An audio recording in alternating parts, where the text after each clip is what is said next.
Good evening, everyone. Welcome to the first 2025 Alumni event on how to prepare your tax return. We are thrilled to have you here tonight as we gather to explore the complexities of taxation. We have an honored CMA accountant, Emad Tawadrous, with us as our distinguished speaker this evening. Emad brings a wealth of expertise in the field of taxation and will share invaluable insights on navigating tax reforms, as well as have an open Q&A question period at the end. This event is not only an opportunity to learn from Emad, but also to reconnect with fellow alumni and foster meaningful discussions in our shared field. Thank you for joining us tonight. Let's make this an engaging, inspiring evening as we delve into the importance in the world of taxation. Hello, everyone, and welcome to our event, How to Prepare Your Canadian Tax Return. Briefly, I will introduce myself. My name is Emad Tawadrous. I am a CMA accountant. I have a master's degree in cost and managerial accounting, and I was teaching accounting and taxation courses for many Canadian educational institutions, include Concordia University in Montreal. So today I will show you how to prepare your tax return and how the Canadian tax system works. We have to understand how the tax system in Canada works, because if we did not understand it, you will not be able to understand what's the difference between, for example, deduction from your income and tax credit, because it is totally different. So we have to understand all the steps, and you have to understand what is you are eligible to. Because if you understand that, you can do something called tax planning. Tax planning, it will save hundreds of dollars for you. So maybe you increase your return from the taxes. If you don't know if you are eligible for specific credit or specific deduction, you will never claim it, right? So you will lose money. So that is why we have to understand how to increase our return using the tax policies and the tax system of Canada. So first of all, we need to know that Canada has a progressive tax system. What I mean by progressive tax system, that is mean if your income has been increased, taxes will increase as well. So with the increase of taxes, you will pay more, or sorry, with the increase of income, you will increase taxes, or you will pay more taxes. Okay. So that is why we call the system or the tax system in Canada, it is a progressive rate. And I will go through an example with numbers to make you understand how to calculate your taxes. I know the tax that is calculated by software, but sometimes it is important to understand how to calculate it manually. Because, for example, maybe you got an offer, work offer, with a higher income that you have right now. So you have to do some calculation before accept or refuse the offer. Why we have to do some calculation? Because yes, you have more salary, you will have more income if you accept the offer, but maybe you will pay more taxes. At the end of the day, you will find yourself the net income, it is lower than the income that you have right now. So sometimes if you increase your income in a specific limit, you will pay more taxes, because we said the system in Canada here, it is progressive tax system. So in this case, if you have more income, you will pay more taxes. So that is why when you got a new job offer with a higher income, you have to do some calculation first to see what will be the net income after taxes. Because maybe you have a higher income, but the net income, it will be lower than the job that you have right now. So taxes are collected by Canada Revenue Agency. Anything related to taxes, you have to contact CRA, which is the government or the federal government. In most provinces in Canada, the CRA also collects the provincial taxes. except for the province of Quebec.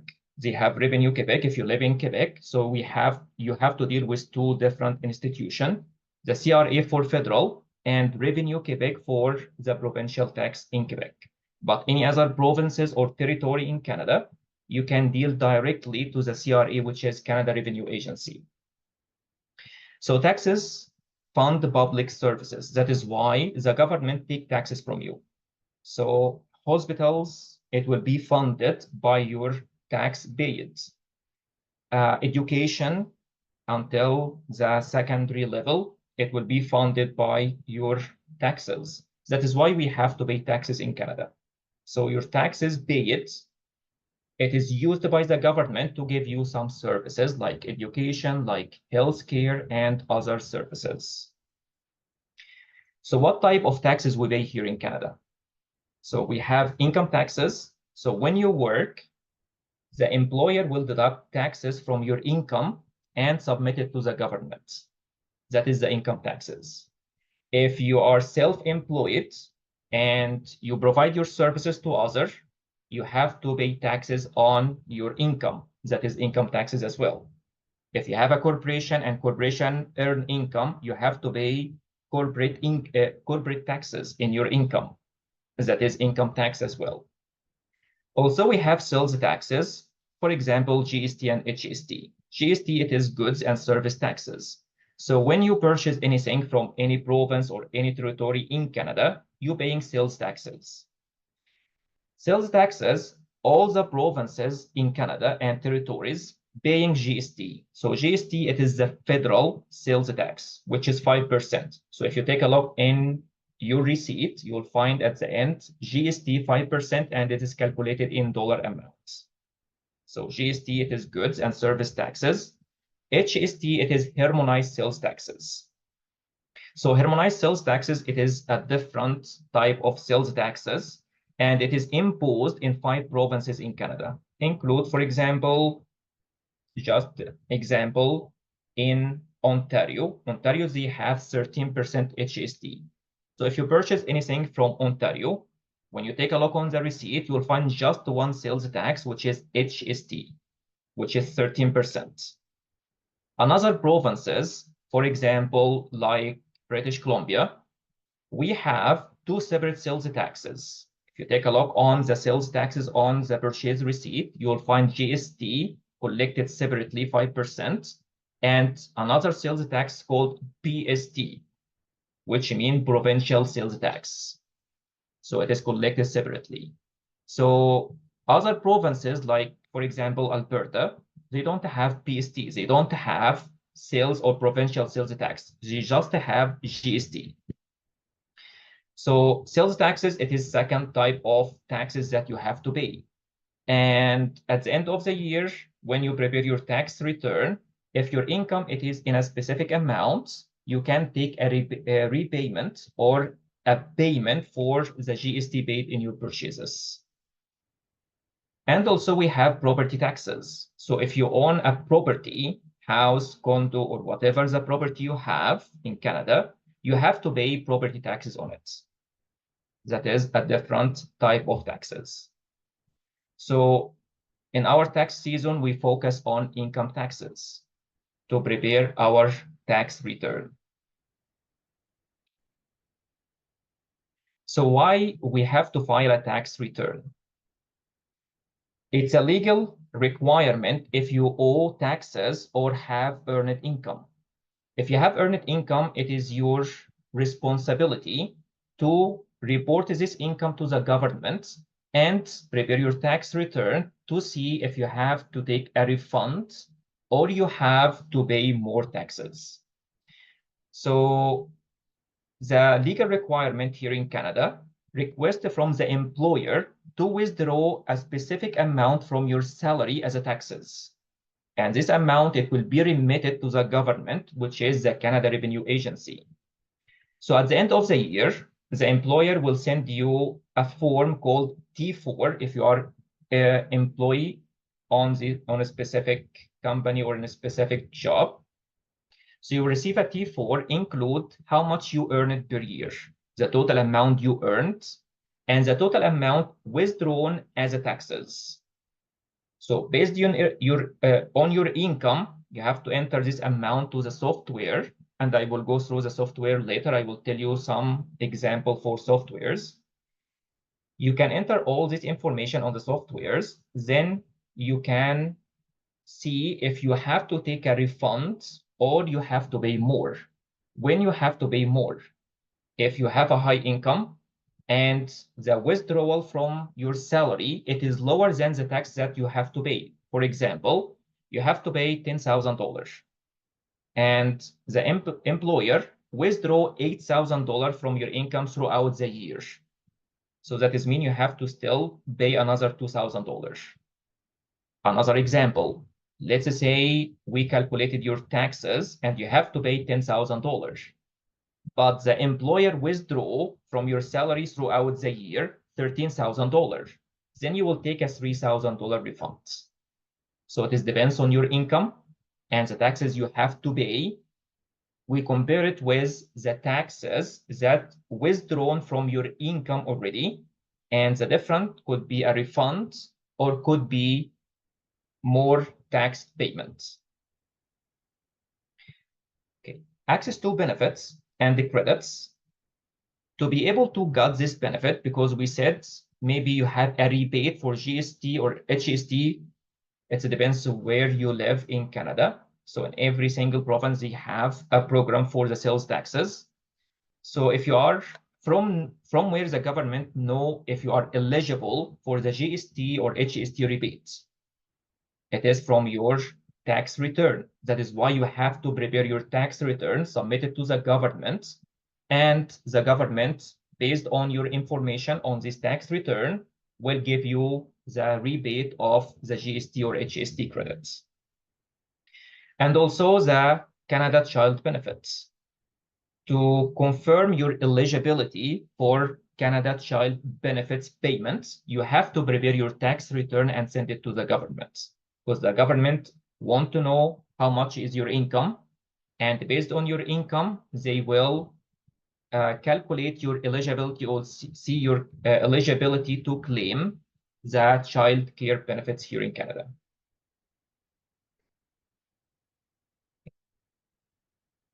Claim refunds if you overpaid taxes. And as we said, when we prepare our taxes, maybe you overpaid taxes, you didn't pay it, but it's withdrawn by your employer from your income. So how you can take this money back? You have to prepare your tax return.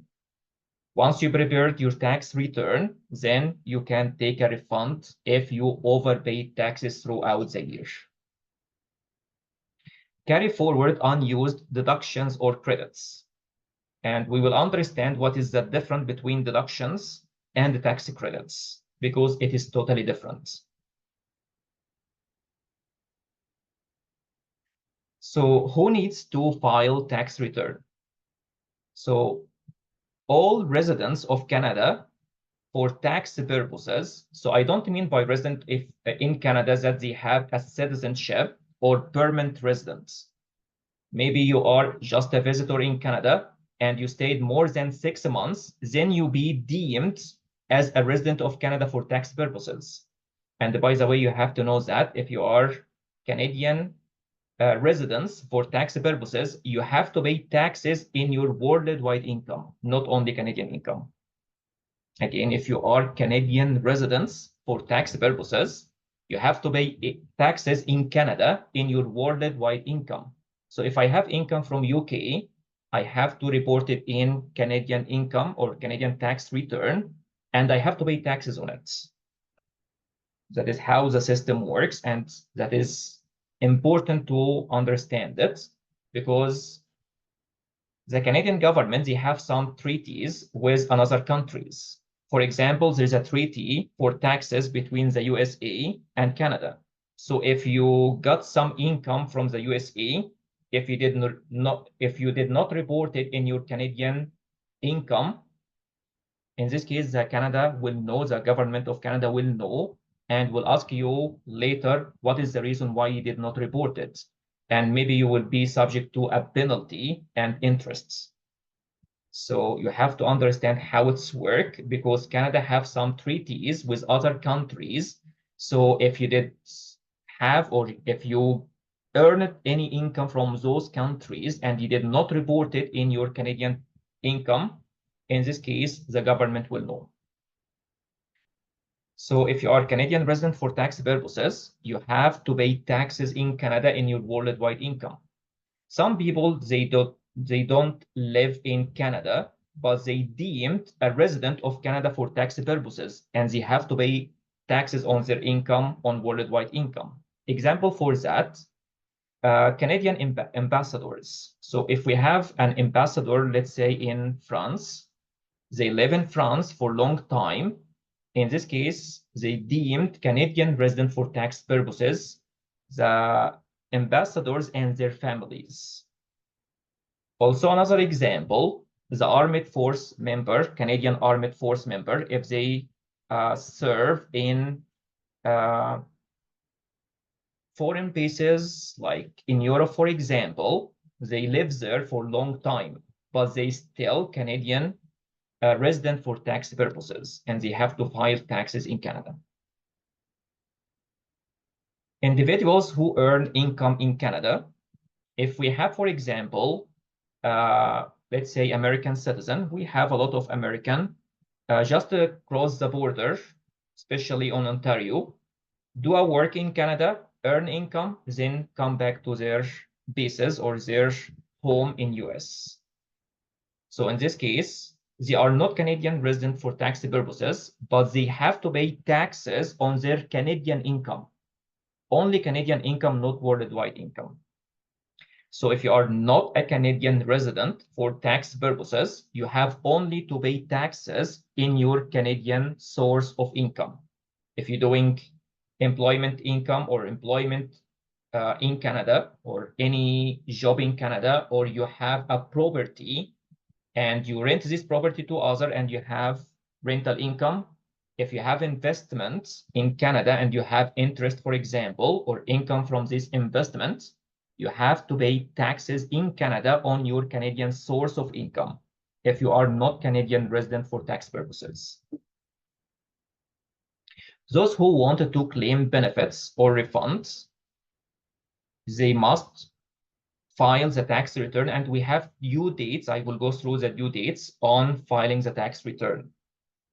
We have also some exceptions. So some low-income individuals may not need to file because they will not pay taxes and there is no refund for them. So if the income, it is lower than a specific amount, and this amount, it will be changed from year to another. So we don't have a specific amount for all the years.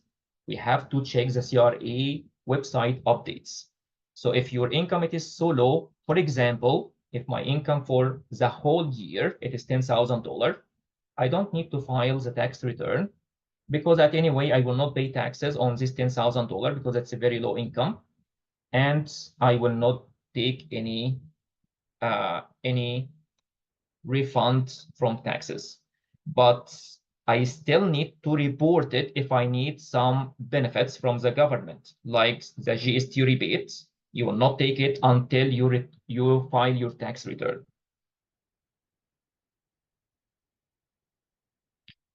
So let's see what is the deadlines. These 3 dates, you have to know it by heart because it is very important. So the first date, we have something called RRSP. What is the RRSP? It is retirement or registered retirement saving plan. We call it registered because it is registered with the federal government. So registered retirement saving plan, you save money for your retirement. So you are allowed to deduct any contribution against your income. And again, you have to focus here what we have to deduct against the income, and we have what we have to deduct against the taxes itself. So deductions, that is mean I can reduce my income by those deductions. One of those deductions, it is the RRSP contribution, Registered Retirement Saving Plan. How can you open an RRSP account? You have to go to any Canadian bank, like RBC, BMO, TD Bank, or any other bank, they have to get your information, include the social insurance number. Why you have to provide your social insurance number to the bank? Because the bank cannot open the RRSP account for you until they register it with the federal government. That is why we call it registered. The first R, it is registered, retirement saving plan. So anyone in Canada can open this account, and whatever you contribute, you can deduct it against your income. So it is a deduction, not a tax credit. So simply, deduction, it is reduce your income, which is taxable income. I will speak about the taxable income and non-taxable income later. So if you have a taxable income, for example, from the employment, then it is taxable. Let's say you have let's say $50,000 income from your employment. Then I paid, let's say, $10,000, or I contributed $10,000 on my RRSP. So my income now, which I will use it to calculate the taxes, it will be reduced to $40,000. That is the deduction. So my income, it is $50,000 minus $10,000 RRSP contribution. Then I will pay taxes only on the remaining $40,000. So we have to understand the difference between deduction and tax credits. So the government will give you an extension after the year end. So we know that the taxation year in Canada, it is starts in January 1st, ending on December 31st. It is whole calendar year. And the government will give you 2 months after the end of the year to make a contribution on your RRSP, and it will be deducted against your previous year income. For example, for this year, we have to prepare the 2024 return, right? So we have until the last day of February 2025 to contribute on RRSP to able to be deducted against 2024 income. What if 28th of February it is weekends? Then it will be extended until the first working day. So for example, if 28th of February, it is Saturday, then you will have until the 1st of March or 2nd of March to contribute in RRSP to be able to deduct it against your previous year income. So this deadline, it is very important because any contribution after this deadline, it will be calculated against the income of the year. So again, you have an extra 2 months after the year end to contribute to your RRSP to be able to deduct this contribution against your income of the previous year. The second deadline, it will be the 3rd of April. So all the individuals in Canada must submit their tax return by 30th of April. So if you have to pay taxes and you did not pay it until 30th of April, then you will face some penalties and interests. So this date, it is very important. 30th of April, it is the last day to submit your tax return. But if you have to pay some taxes, if the software calculate your taxes and saying that you have to pay, for example, $1,000, you have to pay it before that date. The government must receive the payment before 30th of April. So you have to give it at least 5 business days. So 5 business days, because if you did the payment, let's say from your online banking, and it's need 5 business days to be reflected in your CRA account, then you will face a penalty as well, and you will pay interest. The payment must be received. If you have to pay taxes to the CRA, your payment must be received before 30th of April. And the last date, it is for self-employed. So if you are self-employed, providing your services to others in Canada, you have until June 15. And to be honest, I see this one it is useless. Why? So the government gave me an extension until 15th of June if I am self-employed, if my income coming from the self-employment income. In this case, I have until 15th of June to submit my tax return. But if I have to pay taxes, I have to pay it before 30th of April. How can I know if I need to submit or pay taxes to the government or no? I have to prepare my tax return. So if I have to prepare my tax return to know how much I have to pay and pay it before 30th of April, it's just another click to send it to the government. So why I have to wait until 15th of June? That is why I see this date or this extension, it is useless. No one uses it. Because at any way, I have until 30th of April to do a payment if I need to pay taxes. So if I prepare my tax return and I submitted the tax payment on 30th of April, so it is just another click to submit my tax return. So there is no point to wait until 15th of June. But if you like to wait until 15th of June, you prepare your tax return and pay your taxes before 30th of April, but maybe you forgot some expenses and you need to do a review before the submission. So you can wait until 15th of June and do your review and check your payment again if you need to pay more, or maybe you paid more than you have to pay, then you will ask the government to give you a refund when you submit it later after 30th of April. And again, this date, it is only for self-employments. If you are employee, your deadline, it will be 30th of April.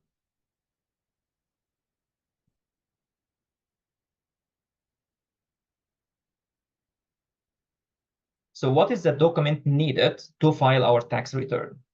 So it depends of the source of your income. If you are an employee and you have employment income, then you will receive T4 slip from your employer maximum by the end of February. So no one will late after February 28th. That is the last day given to the employers to provide you the tax slips. Another way to have it, because maybe you didn't receive it by mail, it is lost on the mail for some reasons, I advise everyone to have a CRA account.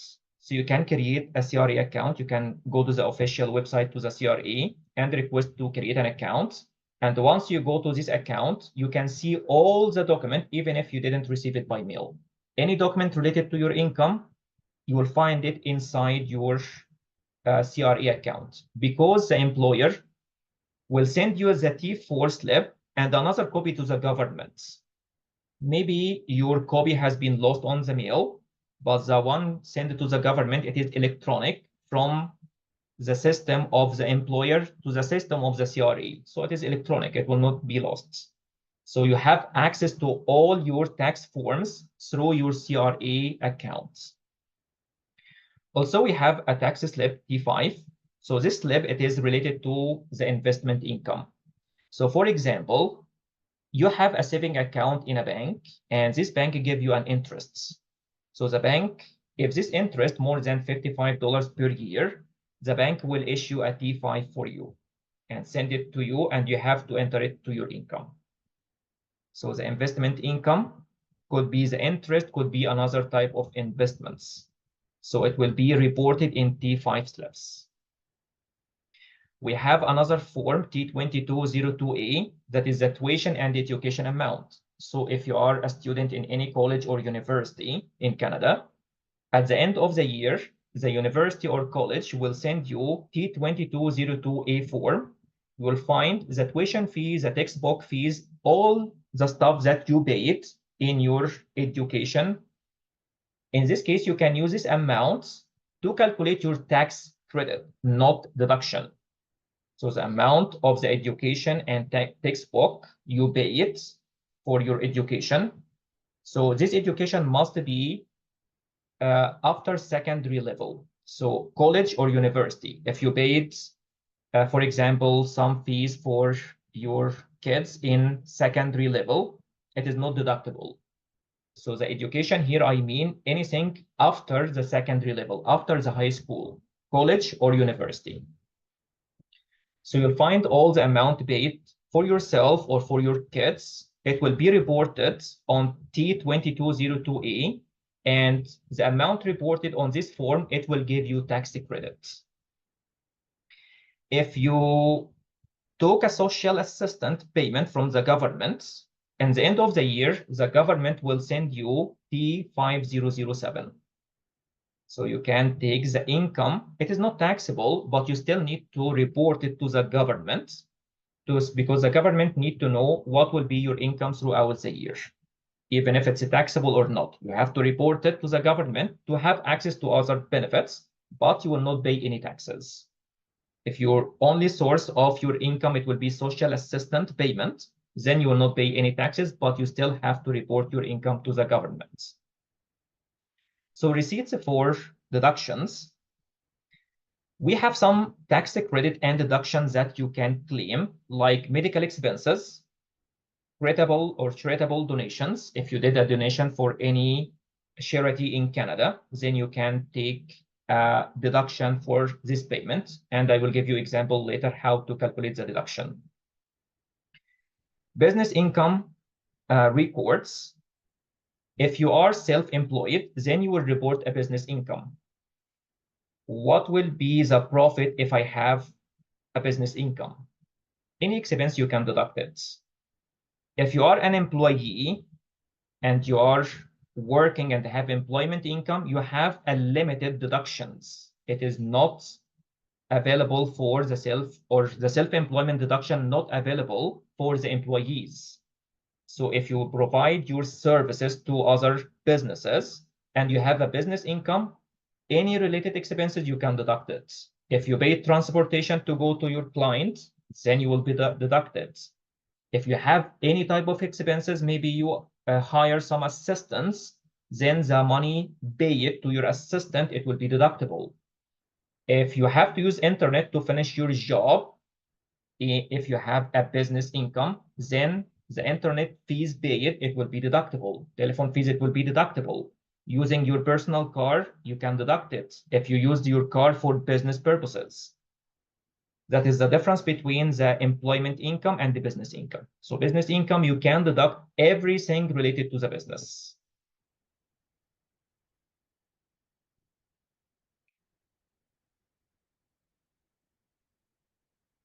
So steps to prepare your tax return. So we have to start with the first step. We have to gather all necessary documents.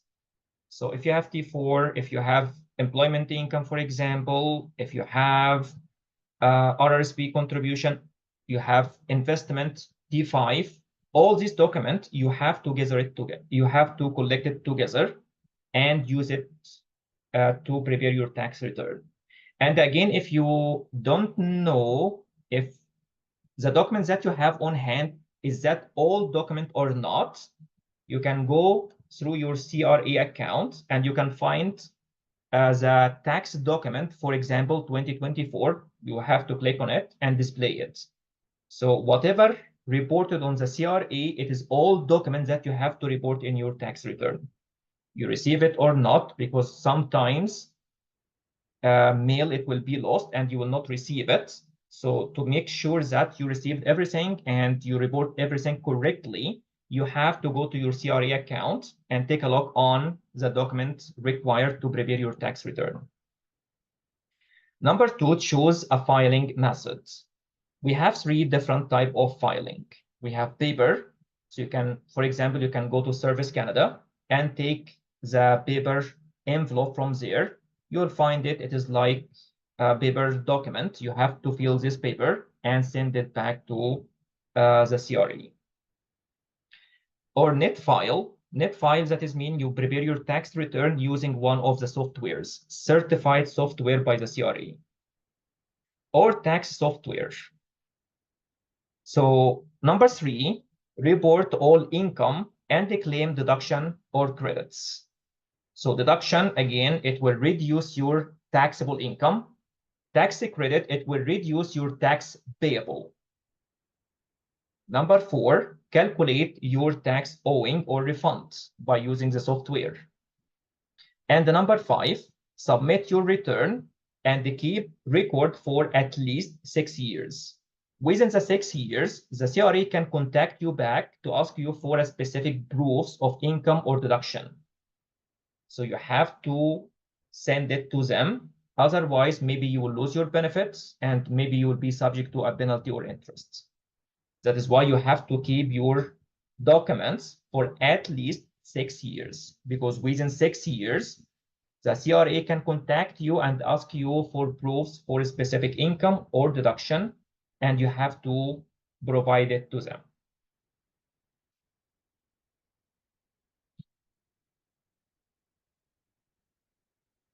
So how to net file your tax return? So you can select one of the Canadian or Canada Revenue Agency certified tax software. So if you go to the CRA website and you type on the search certified tax software, you can see a lot of softwares. Example for those softwares, it is TurboTax. So TurboTax, it is the most famous one in Canada. We have also Cloud Tax. You can do it through your iPhone, iPad, or for Android. And we have GenuTax standard for Windows. We have Taxitron for web. It is online only. It's not a software you have to install it. It's online. We have Studio Tax. We have H&R Block, and we have UFile, and we have many more other softwares. So you have to make sure that this software, it is certified by the CRA before choosing your software. Why you have to do that? Because if you use non-certified software and mistake happen in the calculation, it will be your responsibility, not the software. If you choose a certified software, like for example, TurboTax, and they did a mistake on the calculation, it will be their responsibility.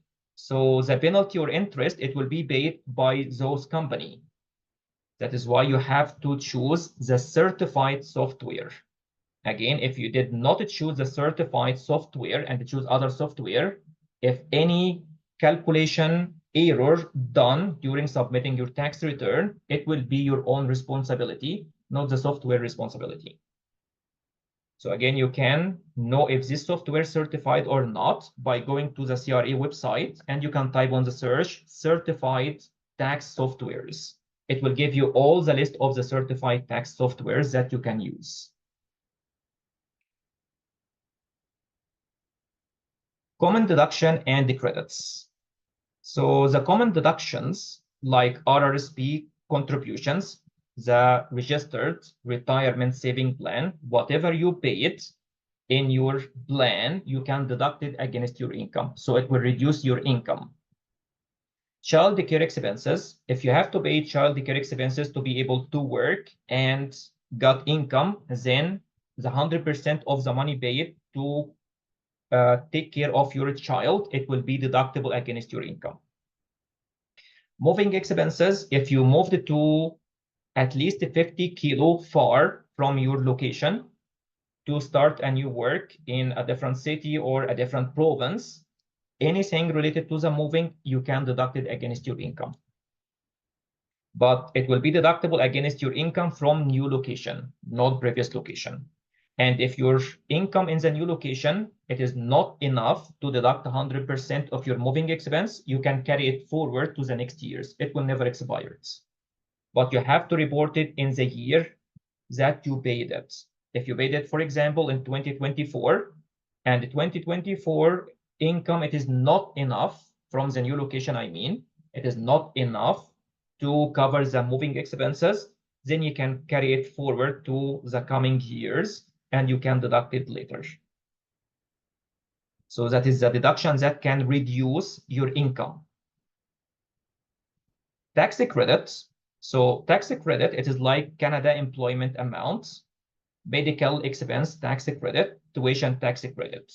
So the idea of tax credits, it is a specific amount provided by the CRA, and you can multiply it by 15% to have the amount that you can deduct it against your taxes, not income. So those amount, it will be different from year to another. If you like to take a better information about the tax credit, you can download T1 form. You can type on Google T1 form, for example, 2024. And you can display this document from the CRA website. It will show you all the tax credits.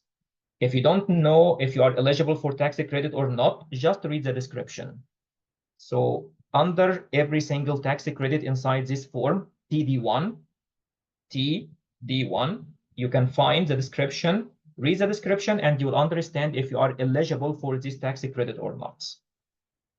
So again, tax credit, it is a specific amount deducted against your taxes, not income.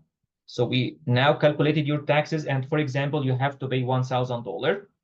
You can reduce this $1,000 by your tax credits. Tax credit coming from Canada employment amounts, medical, and all this amount, it will be calculated by the software. But you have to enter the correct information on the software to see if you are eligible to this tax credit or not. So you have Canada employment amount, medical expenses you can deduct, and tuition or tax credit or donations. If you have also donations, it will reduce your taxes. Also, you have another provincial credits, and the deduction may also apply, and it will be different from province to another. And it is not the same like federal. So you have the federal tax credit and you have provincial tax credit as well.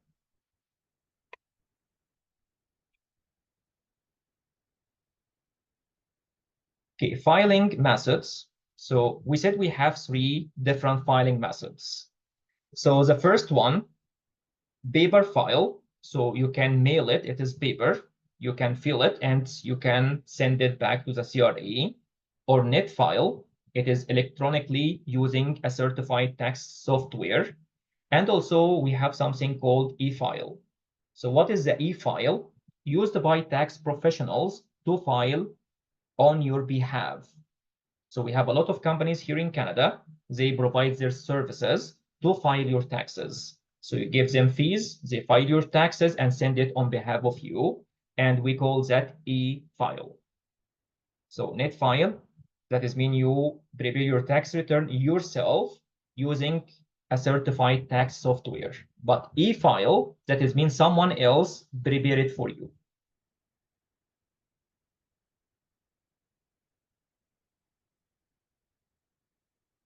So what is the tips for smooth tax filing process? You have to start early to avoid last-minute stress. Because if you have to pay taxes and you will not be able to pay your taxes before 30th of April, you have to pay penalty. Doesn't matter what is the issue that you meet and why you late. So the CRA will not take this in their consideration and they will ask you to pay interest on the non-paid amount. So you have to start early. So early, that is mean you can start from 1st of March, because as I told you, maximum the tax forms, it will be sent by the end of April. So you have all of the March, you can prepare your documents and submit your taxes. So don't wait until the last minute, because maybe you have some struggling to be able to submit your payment before 30th of April if you wait late until 28th or 29th of April, and then you have to pay interests. Double check your information for accuracy. Use CRA My Account to track your return and refunds.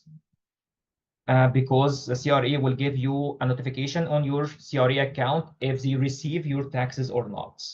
Because maybe you click on send taxes or file taxes, but for some reason it didn't work. So to confirm that the CRA received your documents and your tax filing, you have to go to your CRA account and check. And seek help for tax professional if needed. So let me go through an example.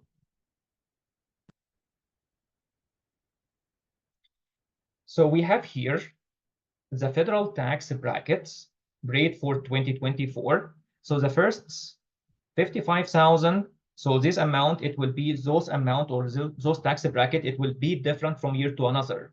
So for example, you cannot use the tax software of 2023 to prepare your income in 2024. You have to purchase the new software for the year because the tax brackets, it will be changed from year to another. So for 2024, the first $55,867 of income, it will be 15% taxes. From 55,867 and 1 cent up to $111,733, it will be 20.5%. If your income increased more than $111,733 up to $173,205, you will pay taxes 26%.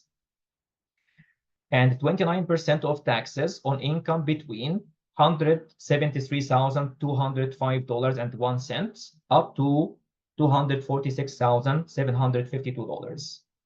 And we have the maximum tax rate for federal. It is 33% for any income above $246,752 per year.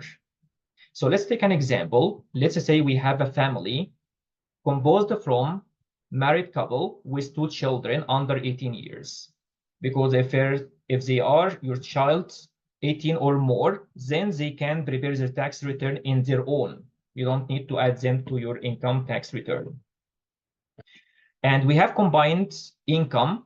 Let's say it is 100,000. We have spouse 1 60,000 and spouse 2 40,000 for a total family income of 100,000. RRSP contribution $5,000. The spouse 1 paid 3,000 of this contribution. Spouse 2 2,000. Child care expenses 7,000 and charitable donations 2,500. How can we prepare the tax return for this family? So first of all, the RRSP contribution and the children care expense are deduction. So you can deduct it against the income. So it will reduce your income. So spouse 1 income, it is $60,000. Spouse 2 income 40,000. That is a total family income of 100,000. So spouse 1 contributes $3,000 on the RRSP, then it will be deducted against the income, not against the taxes. Again, that is the deduction. We have difference between deduction and tax credits. RRSP contribution, it is a deduction. It will be deducted against the income. Child care expense, typically it is deducted by the lower income spouse. So who is the lower income, 60,000 or 40,000? It will be 40,000. Then the income or the child care expenses, it will be deducted against the income of the lower income spouse, which is the $40,000. Adjusted taxable income, it is $50,000, which is the $60,000 minus the contribution of RRSP. So spouse 1 income now, it is $50,000 instead of $60,000. Spouse 2, because they are lower income, then we can deduct the child care expenses against their income.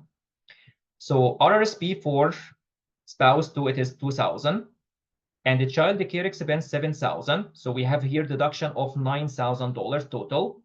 So $40,000 of income minus 9,000, it will give you the adjusted income of 31,000.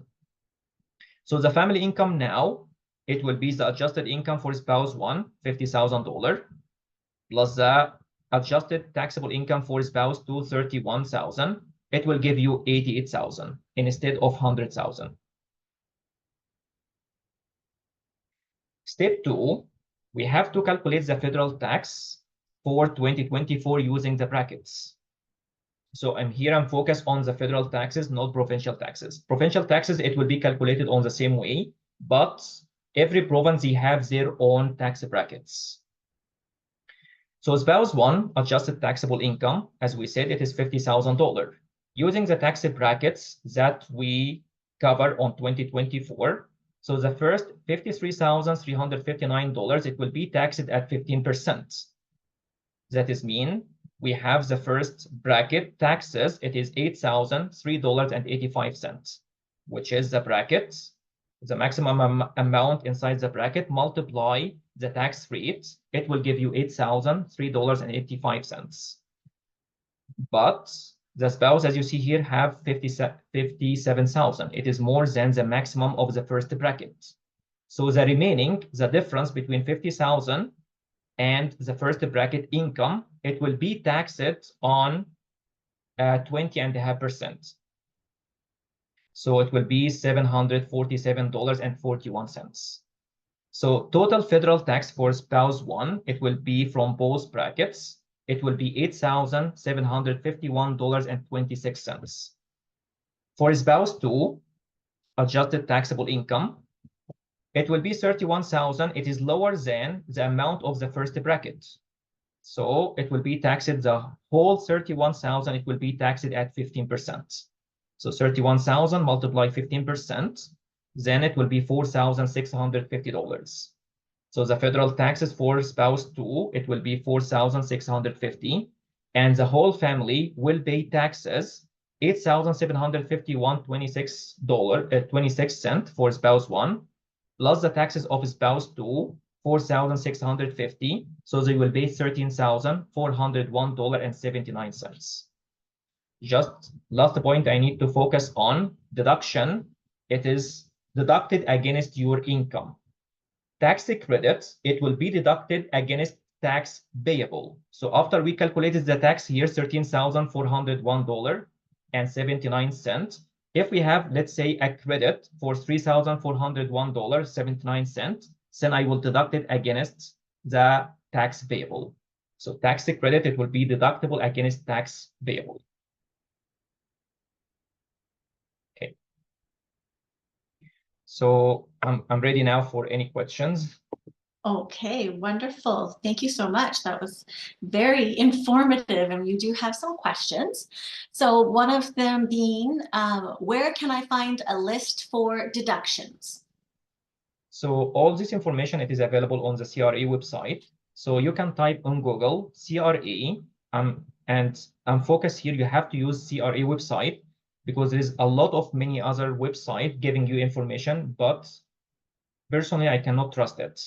So the information that you have, you can trust it. It is from the official website of the CRA. Just type in Google CRA, and beside it, you can type tax credit or benefits or whatever you want, and you can display it. Number two, how will we know we are entitled to GST credit? You have to file your tax return, and you can see that also the eligibility on the CRA website. So if you clicking or search on Google CRA GST eligibility and click enter, choose the first link because it's the CRA website, the official website, it will give you all the eligibility or all the requirement to be eligible. So for example, in a specific year from 2 years, if the family income more than $45,000, both spouses together, they will not be eligible for GST rebates. If they less than $45,000, they will take GST rebates. How can we calculate the GST rebates? After you prepare the tax return, the last step, the software will display how much you have to receive as HST. And by the way, the HST, it will be received by one spouse, not both of you. If you married, then you have to choose which spouse will receive the GST rebate. So one spouse only will receive it. And you can choose that on the software as well, who will receive it. And the amount, it will be paid every 3 months, not a lump sum. So every 3 months, you have to receive a specific amount, and the software will give you what will be the amount based on your income and when you will receive it. Okay. Are there percentage taxes in Canada? What about final tax? So the final tax, it will go through all the brackets. So you have to go through all the brackets based on your income. So in your income, if we go back here, if your income less than $55,867, then you will pay 15% only. But if you have more than $55,867, you will enter to the next bracket, which is 20.5%. So in Canada, we have progressive tax rates. So as you see here, if your income keep increasing, the taxes, it will keep increasing. But you have to go through all the brackets first. Doesn't mean I have $246,752. I will pay 33% on whole amount. No, I have to go through the first bracket. So the first $55,867, it will be 15%. Second bracket, 20.5%. Third bracket, 26%, and so on until the 33%. And again, 33%, it is only the maximum for federal taxes. If you live on province where your provincial taxes maximum of 22%, then you will pay 55% of your income as taxes. Canada, they have the most higher taxes in the world. So that is why we call it progressive tax rates. Okay. And someone is wondering, out of the sites that you had listed for the CRA software, is one of them free? Yes, there is some softwares free, other software you have to pay for it. So TurboTax, for example, if you have a low income, less than $30,000, it will not ask you to pay anything. But if you have a higher income, you have to pay. If you have, for example, employment income and it's not that much, you will not pay anything. If you have self-employed income and it is more than 30,000, you have to pay for them. So some softwares have a free access and free preparation, and other softwares you have to pay for it. Is there a list of what counts for moving expenses? Yeah, anything related to moving, like for example, if you purchase a flight ticket to go to another province, it will be deductible. If you rent a car, so the car rental amount, it will be deductible. The gas, it will be deductible. If you stayed at a hotel on the way to other province, it will be deductible. If you stayed on the province or the city that you moved to until you receive your rented apartment or house. So you have up to 2 weeks in any hotel, doesn't matter what will be the maximum amount, you can deduct it. You have meals on the way if you're moving from point one to point two, and you paid meals because maybe you travel, for example, from Montreal to Alberta, for example, and you stayed on the way about 3 or 4 driving days. So in this case, you have a limited $50 per meal per person. So you can deduct, or you can find all this deduction for moving on the CRA website. Just type CRA website on the website, CRA moving expenses, and you can see all the eligibility. Also, if you moved from province to another and you changed your driving license to the new province and you paid a cost for that, this cost, it will be deductible against your income as well.